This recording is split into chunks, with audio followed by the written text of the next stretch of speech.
Good morning. Sabi nila, a well-controlled access point means a well-protected facility.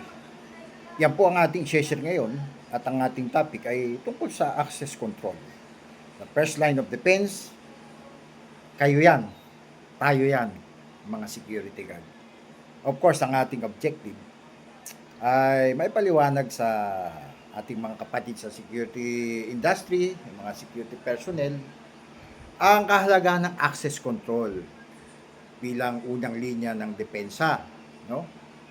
Sa kasabihan nga, first line of defense, no? O katawagan.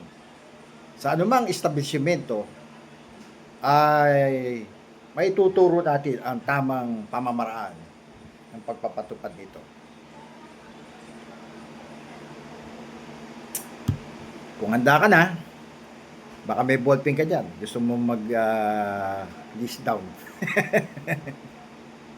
Ang assets control ay ang isang proseso ng pagpapahintulot at pagtanggi, no, sa pagpasok, no, pag-deny ng mga tao, sasakyan o bagay sa loob ng isang secured area.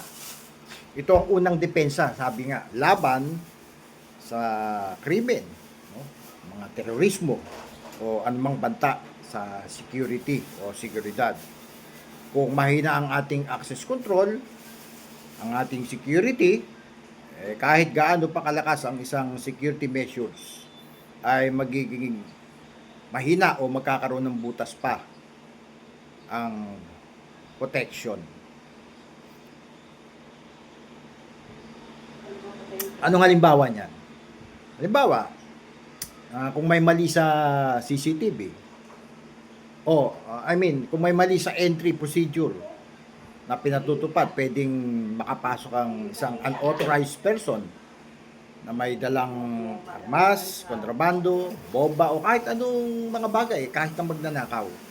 Kaya dapat, alerto tayo, palagi sa gate. Dahil tayo ang first line of defense. Tandaan natin, alerto tayong palagi sa gate. May mga uri ng access control na ginagamit, no? At yan ang ating susunod tatalakayin. Una, yung physical access control na tinatawag. Ano ba yan? Yan yung pag-manage ng entry at exit sa mga gates, sa mga doors, no? Sa barriers. Karaniwan yan nakikita natin sa mga establishment, sa mga warehouse. At ang pagsusuri ng mga ID, no? Mga passes, gate pass, delivery receipt, vehicle sticker, at iba pa ng mga katulad niyan. Kaya nga sa iba, may mga color coding pa yung mga ID, di ba? Number 2, yung electronic access control. Gamit yung CCTV, biometric, RFID card, PIN code, at turnstile system. Meron pa yung mga face biometric ginagamit, no? High-tech na ngayon. Lahat ng ito ay nagbibigay ng accurate at real-time record ng mga pumapasok at lumalabas, no, mga visitors.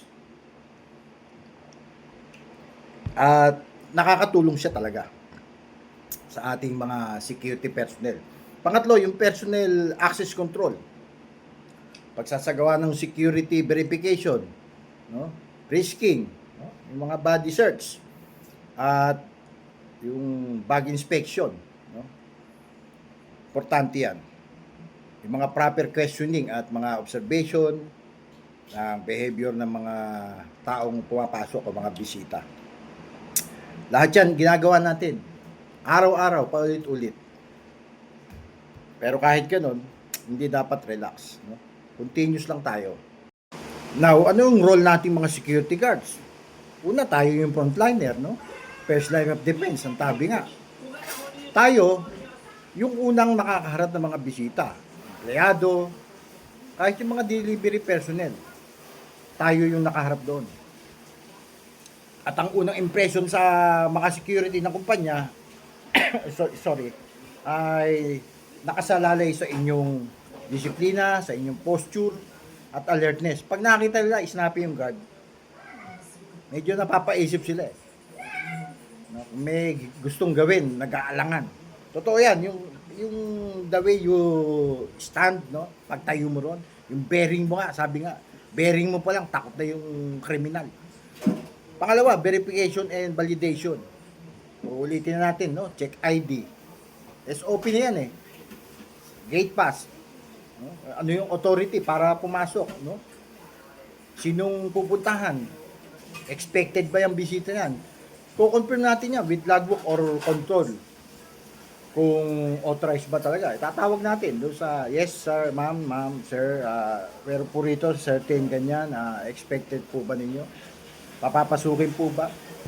Number 3, observation and judgment. No? Kaya mahalaga sa isang security, yung marunong siya ng profiling. No? Maging mapanuri sa mga kilos ng tao. Yung, kahit yung tone ng boses nila, o anumang kahinahinalang galaw. Usually, yung iba, nakakaramdam ng kabayan, kaya yung instinct natin, napakahalaga. Gamitin natin yung prinsipyo ng observe, observe, assess, and act. Importante yan. At karamihan naman sa mga security, bago naman i-deploy yan, naturuan sila, no? Na-train na sila tungkol sa mga ganyang bagay. Kaya, ang kailangan na natin, kapag tayo yung nasa mga gate, no? Sa mga entrance, gawin natin ng tama, ipatupad natin. Tayong ma-intimidate. Minsan nangyayari yan eh. Kasi access control procedures ang dapat natin gawin. No? Una, sa mga personnel. No? Kailangan talaga, lagi always wear your ID nga dyan eh. Bakit? Para ma-verify mo kung talagang sila empleyado. Mabe-verify mo rin kung sila nasa list o wala. No? Sa security, always wear your ID. No? Ensure wearing of company uniform and ID at all times. SOP na yan eh. Alam na yan ng mga empleyado. Use visitor's logbook and issue visitor's pass kung sila authorized o expected na bisita. No? Escort visitors to their destination if required, lalo na kung sa mga big boss yan pupunta, sa mga VIPs, o sa mga vehicles, no? Check vehicles pass o delivery documents, no? Importante yan. Inspect ang compartment, trunk, and under chassis if necessary. Importante yan. Tinuturo yan sa lahat ng security guard. Alam nila kung paano dapat gawin yan. Record time of entry, yung exit, importante rin yan. Ensure driver and helper IDs are verified. Pakina nga, please. May nanonood kasing bata. For materials, require gate pass for items, yung mga ipapasok, no? Being brought in and out. Kala, recorded lahat yan. Kasi pag nagkahanapan, meron tayong papakitang record. Check quantity, description, serial number. Kailangan ang isang security mabusisi sa mga ganyang bagay, no? Lalo sa mga warehouse, mga equipment. Ensure that outgoing materials have proper authorization. Kasi pag yan nailabas, at wala kang dokumento, nako, yari. Bayad.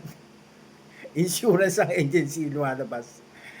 Well, nangyayari yan minsan kapag nagkaroon tayo ng lapses. Nangingiti tayo, natatawa tayo, pero seryoso. Iwasan natin yan para makaiwas tayo sa mga liability. Mga common access control errors kasi yan. No, pagpasok ng bisita, nakalimutan bigyan ng ID, o kaya may ID, hindi naman sinuot. No? Naniniwala kagad tayo na pamilyar mo ka. May acquaintance syndrome, sabi nga. No? Parang nakita ko na eh. Nag-hesitant ka ng sitahin. Hindi pag-record ng tamang oras ng entry at exit. No? Kaya mas mabuti, habulin mo nga kaysa yung makalusot. Kakulangan sa communication, sa control. No? Sa control room, o sa entrance, o walang proper turnover sa reliever. No? Nangyayari yan, may expected na bisita, ha? Hindi mo na turnover, dumating ngayon. Yan ang mga common errors pagdating sa access control.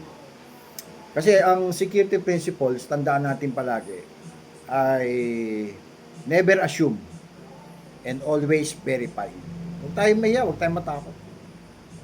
Kahit basta isa lang ginagawa natin, pinatutupad natin yung company policy.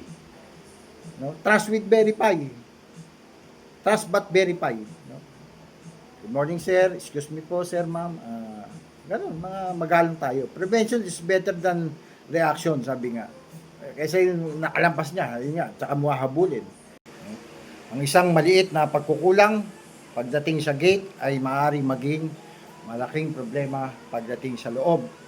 Kaya pag tayo ang personal defense, tayo ang gater, alisto, vigilant. Huwag tayo mag-hesitant, huwag tayo matakot. Yung iba, ini-intimidate kasi. Basta pinatutupad natin yung trabaho natin ng tama, walang dagdag ha, yung kung ano lang yung house rule, huwag tayong matakot. At sa huli, bago tayo magwakas, ang access control ay hindi isang simpleng pagbabantay ng gate. Ito ay responsibilidad at disiplina nating mga security guard na dapat ay magsilbing unang depensa at huling proteksyon ng company na ating binabantayan laban sa anumang banta sa security.